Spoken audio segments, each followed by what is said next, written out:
For over half a century, three gentlemen, Houston faith leaders, have come together to join their voices in support of civil liberties and justice for all.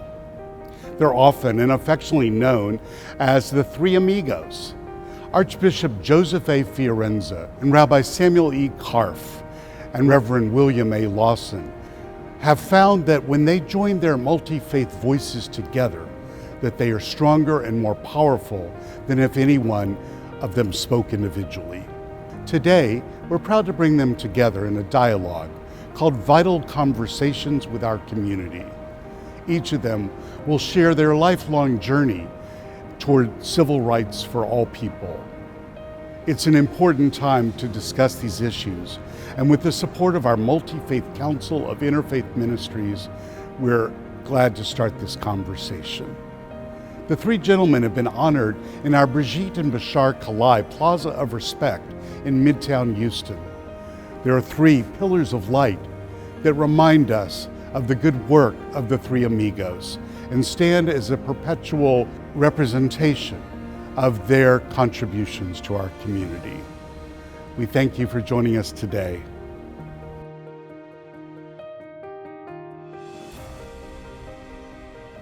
Welcome to the Dialog Project. I am Sukri Woodley, the Director of Communications at Interfaith Ministries. And today we are very honored to have our distinguished panel of guests here with us. Let's just jump right in. You all have been together in this community, marching, preaching, protesting, teaching, and influencing, all for civil rights and all for justice for all. Why don't you tell us, how did you become friends? Well, I think Pastor Lawson reminded us about coming together to push for a public defender. Is that correct? Why don't you tell the story? All right. Houston did not have a public defender, which meant that if you were low income, you could not hire a lawyer. Therefore, you didn't have anyone to face judge before you. So we called the ministers of Houston together, ministers, rabbis, imams, and they came together at our church. And Archbishop Fiorenza and Rabbi Karff were among those who came. They were not asked to come, but they came. If you know anything about their diligence and their passion, then you would understand why they would come to a black church with a bunch of black preachers. But we were all concerned about public defense. And when we came together, the Harris County judge came to hear what we had to say about a public defender. And when they saw all of us together, plus the Archbishop and the rabbi who was sitting on the front row, then they decided that they had better listen to us. They did, and Harris County subsequently named a public defender, which was very important to us and to low-income people all over Harris County. And that public defender system, that public defense system is still in place today. Still in place. So that's long-lasting, systemic change for good right there as a very early result of this friendship and this relationship between the three of you. Tell us, who are your heroes? Because as I sit here today representing Interfaith Ministries, I can honestly say you all are our heroes. Who are yours? Well, for me, our interest in trying to bring justice for all in our city, in our state, in our country. My hero would have to be Martin Luther King. He had a very powerful influence on me as a young priest, and it was because of his eloquence, the passion that he had to try to bring about Justice for All, that I got really involved in it and decided to march with him. And I did, with him and Selma. So I would have to say Martin Luther King is certainly my hero among those still living. Now, some of those saints that went before me are also my heroes, too. Rabbi Karf. Well, certainly one of my heroes is Abraham Joshua Heschel, who was a traditional rabbi. I'm a Reform rabbi, but I was inspired by his great concern for social justice. Too often, the tendency of those who are very traditional or orthodox in their practice did not go along with their reaching out to the larger community. But he paved the way, and he in turn influenced me to realize that while I have my own story and my own identity, particular identity, my own way of relating to God, I am also part of the larger story that unites all of us as children of God, and that I needed to go beyond the confines of my own group and identify with soulful leaders of other religious denominations. And that taught me and made me decide as a young rabbi, very young rabbi, that that was going to be a very important part of my rabbinate, of my ministry, that it was not enough to focus only on the specific issues of my own community, but I needed to relate to the issues that bind us together as children of God. That's very powerful. Before I answer the question, Sukri, I have to say a word of thanks to Interfaith Ministries. First of all, because of its long-lasting interest in justice for all, and its long-lasting teaching of this community about how important it is that whatever our religion, whatever the theology of our religion, we should come together and be concerned. It probably could only be Interfaith Ministries who could put on this kind of a town hall and put it on camera. So first I have to say thanks to Martin Kaminsky and to Jody Bernstein and to the people in Interfaith Ministries who would do that. Now, having said that, let me deal with your question. You ask who our personal heroes are. I would certainly echo the Archbishop in saying that it would be for me, Martin Luther King Jr. I came to Houston in December 1955. It's a long time ago. I was born in June 1928. Martin was born in December 1929.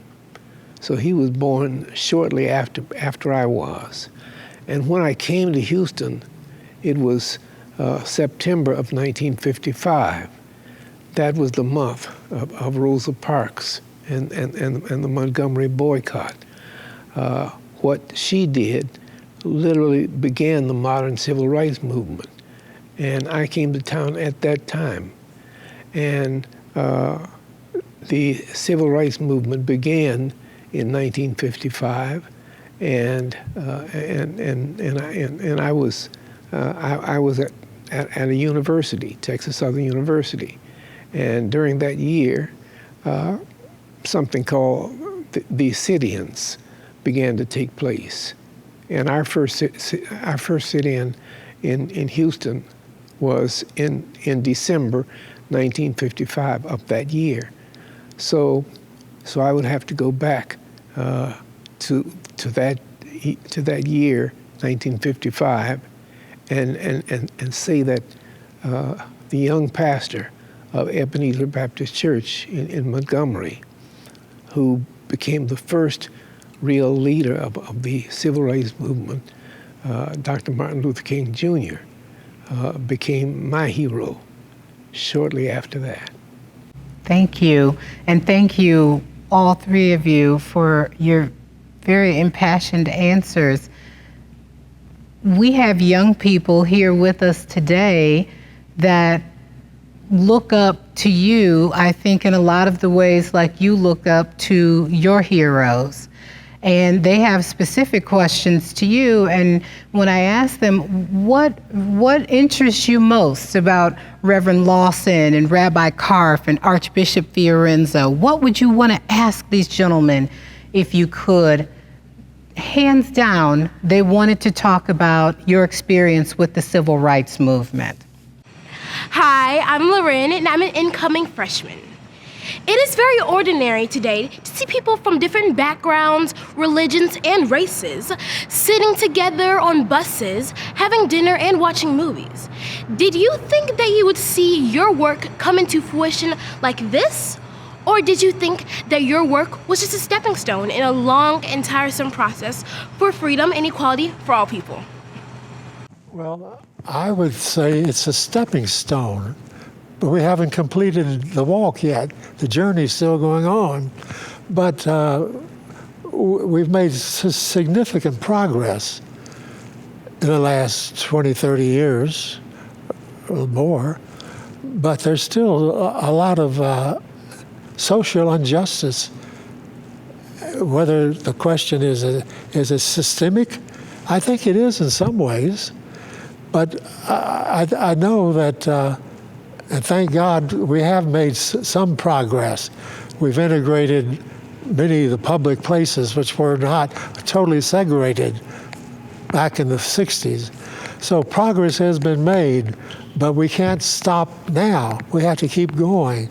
We have much more to do to see that we have true justice and for all people in this country. And we live up to our ideals of our Constitution. My years in Chicago were a very important part of my total ministry, and I somehow was invited to join the Chicago Conference on Religion and Race. And that was the start of my recognition that much as I intended to devote my attention to promoting Judaism and Jewish loyalties among the younger generation, I needed to be equally concerned about reaching beyond the Jewish agenda, or recognizing that an important part of my Jewish agenda involves social justice, and that therefore I needed to be ready to devote a good portion of my energy and time to joining with persons of other faiths in a concerted effort to promote racial justice and more generally social justice in our society. And I think Chicago was the formative period in my ministry when I became very active in what was called, or came to be called, the Chicago Conference on Religion and Race. This teamsmanship is a great part of what happened with me. I started working with university students with sit-ins and marches. That was in the 50s and 60s. And at that time, we were dealing with a biracial community. And so the early sit-ins, marches, protests were black versus white. And so when you saw a march, what you saw was basically black people protesting against a white system. What I saw with the march after George Floyd's death was a multiracial rainbow of people. And there seemed to have been no difference between the anger of black people and the anger of many different cultures. So I think that what I saw before with blacks protesting against white was a totally different thing, with a multiracial outrage against what the rabbi has called systemic. And I think that we are now facing a system that is going to have to be completely changed, not just blacks against white police, but people who are living in a corrupt system, and people who need to see change in that corrupt system. So I think that it's different. I don't think that we've gotten there yet. Let me say how important I think that people getting together is.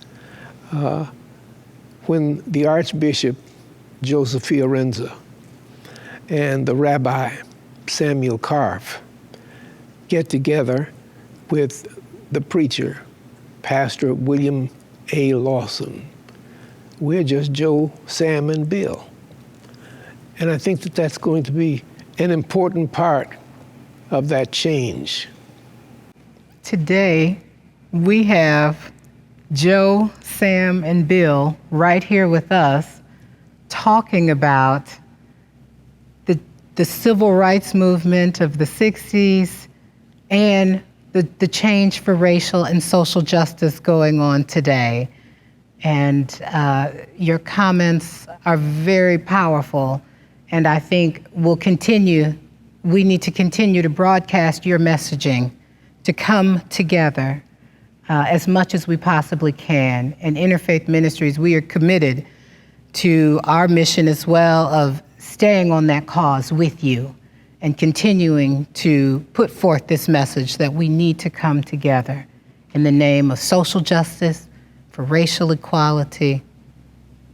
We do have another question from a youth, from Levi, who's 19 years old and a college sophomore at a historical black university. When you marched for civil rights in the 1960s, what hurt the protesters more? The tear gas and the beatings, or the oppression and injustice of the time?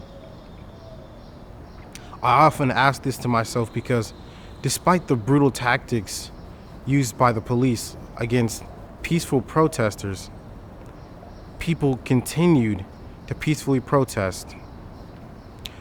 When I think about the civil rights movement, I always wondered, how do peaceful people endure the violence? That's a very good question, a very good comment. Certainly, for anyone who takes the implications of a religious view of life and the sense that we are all children of God and that we show best our love for God by our love for God's children, beginning with the most needy among them. If that becomes part or a central part of who we are as preachers and teachers, then it follows from that when we see our black brothers denied the dignity that all children of God are entitled to, only because of the color of their skin, it is sinful to ignore it and sinful to go about your business as if this doesn't affect me directly. That there is no greater sin than that. And fortunately, I realized that at an early age and wouldn't be able to live ignoring it. I knew that my life had to change in the wake of that development. That to allow our black brothers and sisters to stand alone is the greatest sin. Fortunately, it wasn't a struggle for me to make it a focus, one of the foci of my life, important for it. But it was a question of finding what is the best way I can be of help. And now fast forward from the 60s to present day, to your point, we are marching together. There's much greater diversity now, marching together for equal rights, marching together against police brutality. I know that Reverend Lawson, Rabbi Karff, you all were at George Floyd's funeral and at the march as well. And Interfaith Ministries, we were there also at the march. Can you just tell us, when you were at the funeral, what was going through your mind? Well, what was going through my mind was really a number of things, but as I recall, I was struck by the fact that it was such a diverse group that appeared, joining together in behalf of the injustice targeting our black brothers and sisters. And it didn't seem unusual to me. It didn't seem something even noteworthy. It is something that I couldn't imagine it being otherwise. And obviously, I'm old enough to remember the time when it was otherwise. And I know in terms of my own group, which was no stranger to anti-Semitism, even in America, that there was a time when I was preoccupied with that agenda and didn't reach beyond it. It was all consuming. I'm so grateful that, first of all, the situation of my people in America has improved substantially, radically, and I am grateful that I now feel it would be sinful for me to be totally preoccupied with the needs and aspirations of my own community, when actually these are kin. They are not only part of the human community, they are my friends.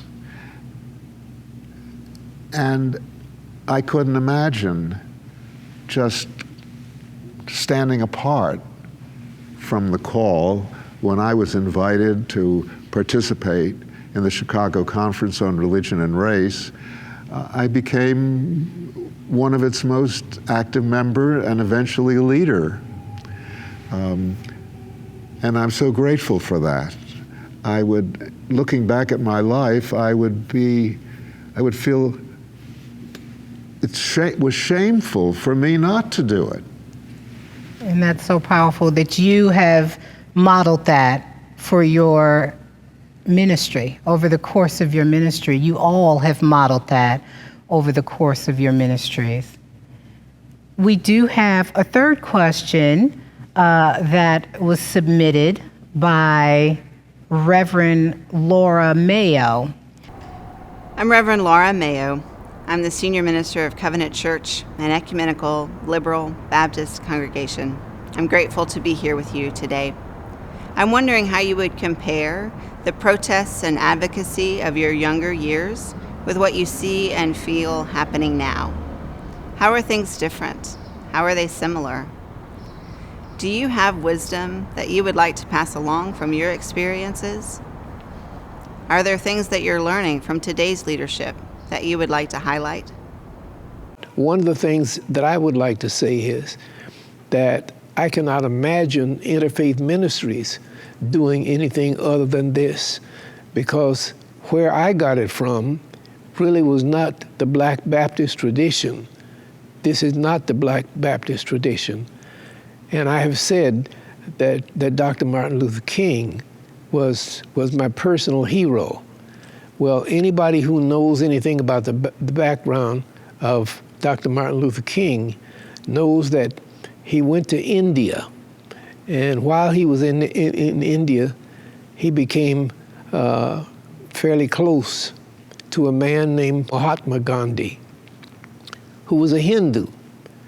And he learned from him peaceful protest. And he passed that on to us, peaceful, nonviolent protest. And I think that because he instilled that in us, and all of our marches were peaceful, and there has been an effort to make these marches peaceful. Sometimes we have succeeded, sometimes we have failed.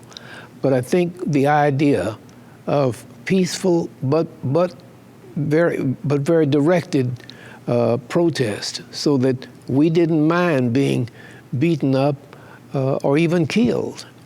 We had to speak out for the truth, whether that was Baptist policy or Catholic policy or any other kind. So our response to violence and to bitterness now is not much difference from what we learned from this Hindu. Archbishop Fiorenza, do you want to comment on the question? Well, I think the difference between the 50s and 60s and now, well, I think there's a much greater sensitivity among the general public now than there was back in the 50s and 60s, when we began to identify ourselves with the marches, with the desire to overcome segregation in all of its evil forms. There was a feeling, I think, that's all right for a few people to do this, but just really nice, good people didn't get involved in that. But now I think the attitude is much different. There's a greater sensitivity in the general public that understands the justice of the protests that are going on today. That they're protesting because what was wrong and evil is still existing, and it shows itself in the way in which George Floyd was murdered. So we know that we still have much more to do to make this a truly equal and just society, but we're on our way. I think we're on our way, and I think that the young people are going to help us. I'm so glad about the young people. They understand better than my generation that was wrong and back there, and it would be wrong now, and they want to do something to make sure that we live up to our ideals and what we profess to be as people that show love and equality to all people, regardless of their race, their gender, or their religion. The young people are very fired up right now, and it is exciting to see them willing to protest, and certainly peacefully protest, because we've seen, I think the vast majority have been peaceful protests. I participated in one myself, the same one you all did here in Houston on June 2nd, the peaceful protest with George Floyd's family. And it felt good to lend my own person to it. Like you said, Rabbi Karf, it felt good to personally take that stand and raise a sign to say that Black Lives Matter and we can't breathe, things of that nature. And it was also very encouraging to see such a large group of faith leaders there as well, because more than 200 faith leaders assembled at the Hilton Americas Houston Hotel for prayer. And then we all went out to march together. And we quickly got lost among each other in the crowd, but every once in a while we'd see a member of our group and wave and just keep marching. How can the faith community really come together at this moment to continue to help dismantle these anti-Black sentiments that are pervasive in America due to our racist culture?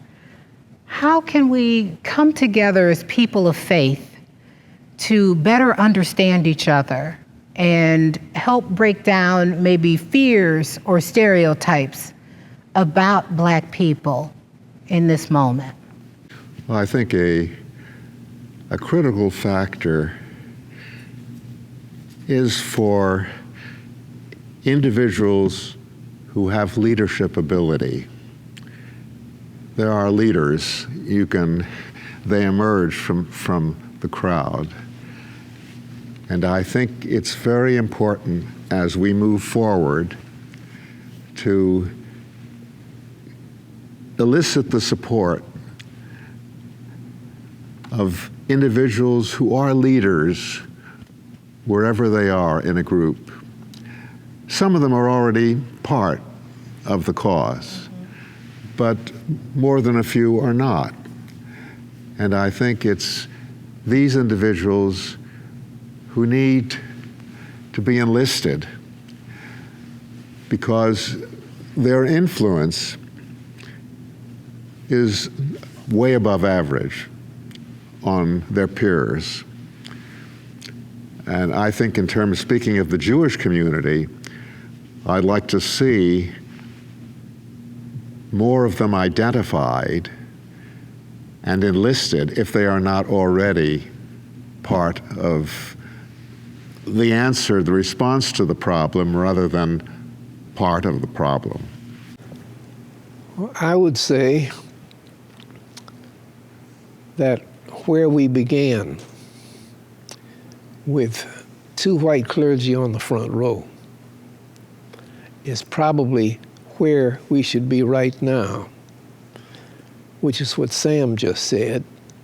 We need to enlist people who are not Black, people who are not poor, but people who have some influence. I think that right now, while if I walked into an office and said, I want to talk to the CEO, they might look at me and say, well, you're a Black preacher. He doesn't want to talk to a Black preacher. But if all 3 of us went in, I think they would say, open the door to these guys. And I think that just because we have the influence that we have right now, not as a single person, but as 3 clergy who want to express, who have been known to express our Judeo-Christian calling, our Judeo-Christian ministry. I think that just because they would know who we are, they would give ear to us. And if we would reach out and touch other people of our faith, even just of our philosophy, and if we would just enlist some of these people, not clergy, but business people and political leaders, I think any number of people would listen to us if we just called them into the business of trying to get policing cleaned up in Houston. I think that if we enlisted them as part of the team to clean up government, I think they would listen to us. I read in an article written about the three of you and about your relationship and the way that you all have been friends and worked together for many decades, many decades for civil rights, that you have expressed the power in the relationship comes from all three of you standing together instead of just one of you going and, fighting for the cause. But the power comes from the three of you standing arm in arm, fighting for the cause, fighting for change. And that you felt like because it was the three of you, your voices were amplified many times over, instead of it just being one person. I'm sure that's true. That's certainly our feeling. And I might say that we drew closer together as persons who cared deeply about each other as persons by coming together in behalf of a cause that we realized we shared. And so that I would regard one of the great blessings of my life is my friendship with Archbishop Fiorenza and Reverend Lawson. There's no doubt that our friendship is deeply meaning to each one of us. But our influence is beyond the three of us individually, but it's what we represent. We represent the branches of Christianity and Judaism, and each individual traditions come together as one religious voice to speak to the larger community about the problems that are existing among us today. So we hope that we will continue to be able to do this, but we're getting very old now. We'd like to see some younger people come forward. But as long as we have, God gives us life and breath, we're willing to come together to address the problems in our community today. As we said, we've made great progress, but we still have a long ways to go. When we have such a killing that we witnessed in about George Floyd, and the fact that he was at the hands of some of our police officers, shows us we still have a long ways to go to make racial justice an American reality today. That's right. And I know before our interview started, you told me really faith work has no retirement. You just keep going. I do want to ask you all about fear and the fact that Black people do live in fear in this country of being racially targeted and brutalized. We have seen this play out in the media over and over again. We've been talking about George Floyd, James Byrd from 20 years ago, Trayvon Martin, Rashad Brooks from just a few days ago, and just so many more.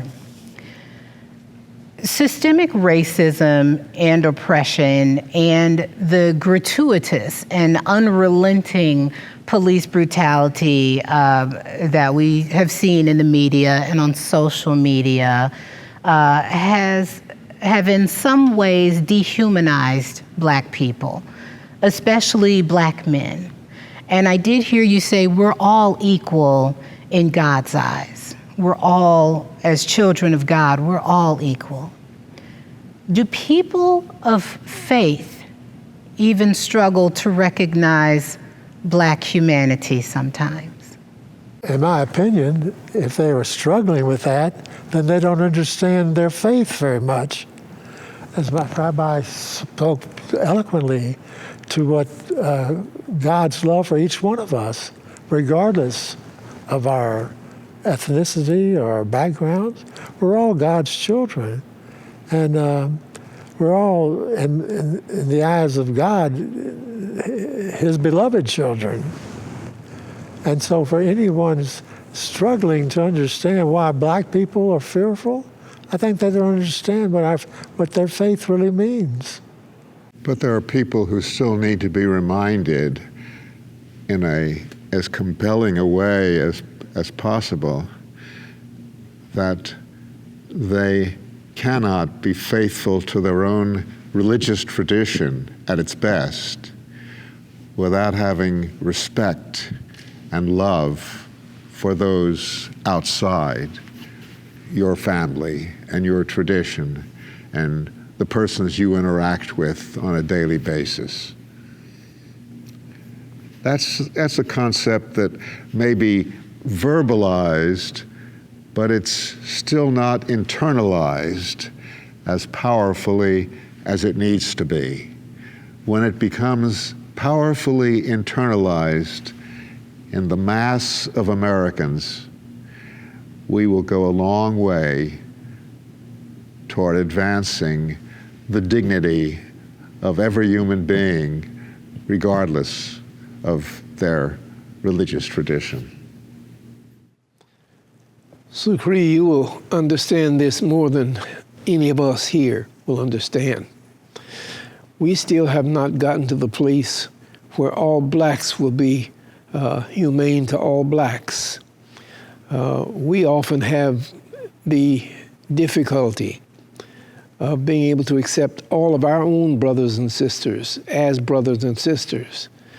So I think that part of what needs to be done is not simply to convince whites to accept us as human, but to accept Blacks, but to get Blacks to accept all of us as human.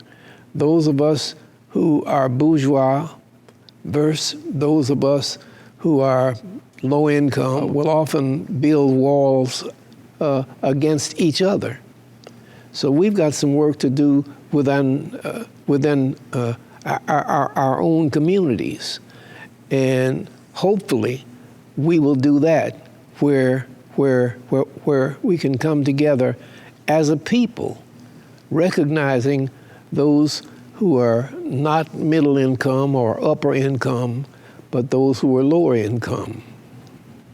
My hope is that through this process of the world really coming together right now to stand in solidarity with Black people right now, it's pretty incredible to witness it and watch it, that we will make positive change in that respect as well, that Black people are seen as human beings and not, that we're just not going to continue to be subjected to such violence and brutality, and no one says anything, including ourselves. You're right, we all have such a responsibility to speak up and to stand up in this time. It's a time, I think, where some people sense a timid yet palpable sense of hope that going forward from this moment, as we go forward into the future, we may finally be at a pivot point in the United States, right, where we can begin to overcome the issues of racism and inequalities and police brutality, the things that Black people are facing every single day. And not only Black people, but people are being subjected to racism, So we have opportunities here to come together and to continue to progress forward in this work. I have to ask you, I have to know from you all, how do you feel people of faith can help make this a lasting change? We're at a strong pivot point right now, but how can people of faith really step out right now and just help us make this a change for good? Well, I think if they can be true to their religious beliefs, they will do this. And not to do it is to betray what we profess we believe. I think there's some of those signs I saw during all the protests that silence is violence. Yeah. Silence is violence. Silence is violence. And I think for the religious community to remain silent at this pivotal moment is a violation of their belief. I think it's a wonderful moment, as you just said, for the religious community to take this and really move it forward to the way in which we truly believe that God wants us to do it. And I think if religious people are true to their own beliefs, then this pivotal moment will truly be a moment of great progress. It's a very powerful thought and a very powerful sentiment. You all have certainly put your lives on the line for it, if you will, in many ways. You stood at rallies and marches, and you were on the front row when you needed to be on the front row. And I think that is, the moment that many of us are coming to in our own lives. We need to make that decision for ourselves when it's time to stand on the front row with your brother and your sister, black, white, or whatever, and just come together for the good of the cause. Through your own actions, you've been an ally to the movement for civil rights and social justice for many, many decades. How would you advise the general public to be an ally for the cause of equal rights for Black people and also people of color around the world even? I think it's going to depend upon the religious community to energize them to do this. Just for an example, I saw in the paper Sunday, Bill O'Brien, the coach of the Houston Texans, coming out saying what it meant for the football players to take a knee. That's something that he identifies with. He said something that he approves of, to show that the football team, the players, are showing that we must do away with this inequality, with these forms of racism. And to have public figures like that come out and make these statements is going to help strengthen what the religious community is trying to do. So I think more of these public figures coming out like Bill O'Brien did is going to help us push the ball down the field. That was a strong move by Coach O'Brien, absolutely. And I know his players, I know that meant a lot to the players. I think a critical factor is the role of the various religious institutions in their educational programs to be sure that they have embodied in a powerful way the notion that we are teaching you to be faithful to our tradition. We hope that your children will be Jewish, and so on, and that you will raise them in the tradition. But I think as we promulgate that in our religious institutions and in our educational institutions, we need to address this question: are we teaching our children not only to respect who they are as Jews and to be faithful to their tradition and to find their spiritual nourishment in their tradition, but are we educating them to respect and love and appreciate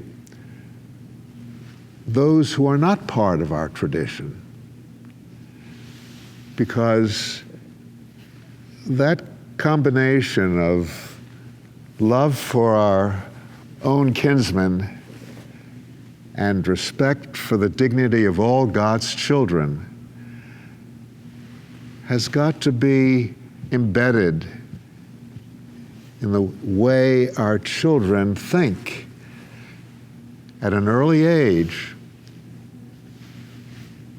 in adolescence, and yes, in adulthood. I think responsible religious leaders of all our traditions in America need to take seriously the question, am I teaching the next generation not only to love and to practice our tradition, but to recognize that a vital part of our tradition commands respect for the dignity of those of other traditions. In the New Testament, there is a story of a Pharisee who comes to Jesus and asks him, what are the two great commandments? And Jesus said, well, the first is that you shall love the Lord your God with all your heart. And the second is like unto it. You shall love your neighbor as you love yourself. Those, he said, are the two great commandments. And I think that teaches us some things as well. I think as faith leaders, we do need to get our younger leaders to become part of this team. We are two oxygenarians and one nonagenarian, so we're not going to be around here for a long time. But it is important that we try to get into the team some of our younger clergy, preaching and teaching about humaneness and trying to use their influence with the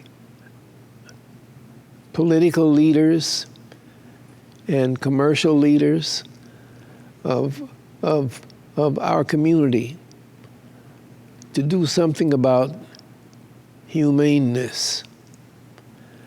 Obviously something about loving God, but also about humaneness. If we can begin, and I'm saying peaceful protest, if we can begin serious but peaceful protest, and if we can get our police right now seriously need to be reformed, and that's not going to happen because we carry signs, or because we write articles, or because we get on TV.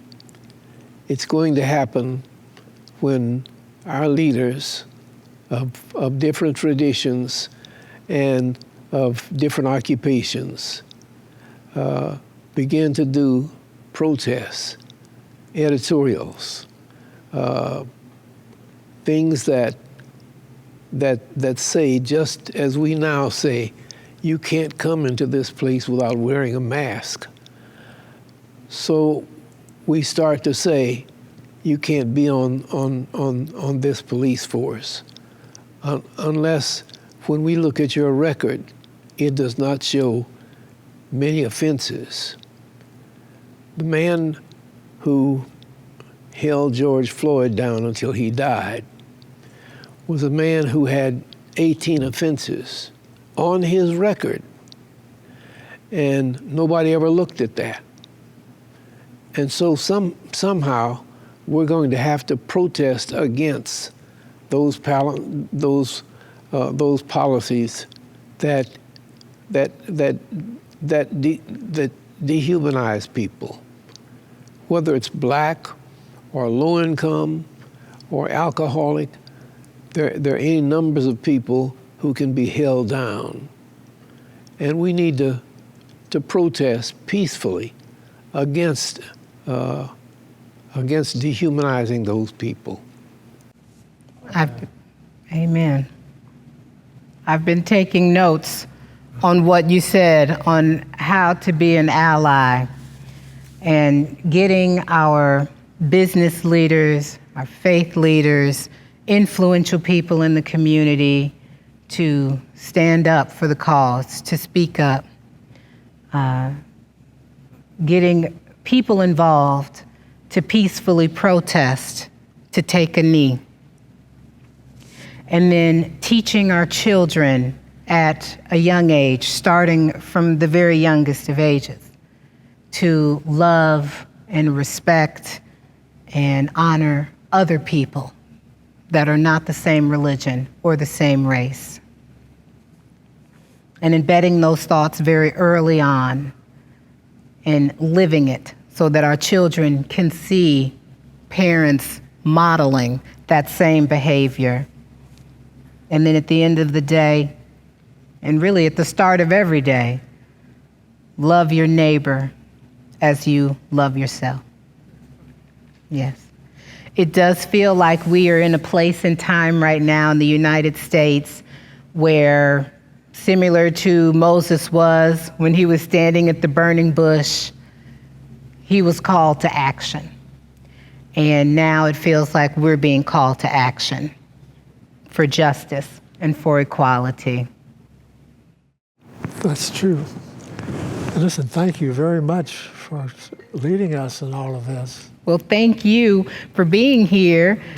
And before we let you go, you know, we would love if you could just lead us in a moment of prayer while we're all together in this way and at this time. Well, let us pray. Oh, gracious and holy God, we come together as your children and know that you love each one of us in a very special way, no matter who we are, whatever our race, our ethnic origins, or our nationality, or our religion. We're all your precious children.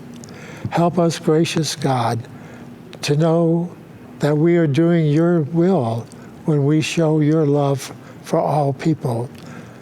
Help us in our everyday life to bring love and respect to all of your children, wherever they are. And in doing so, we know we are truly doing your will, and we're bringing your love into this world, and helping us to live out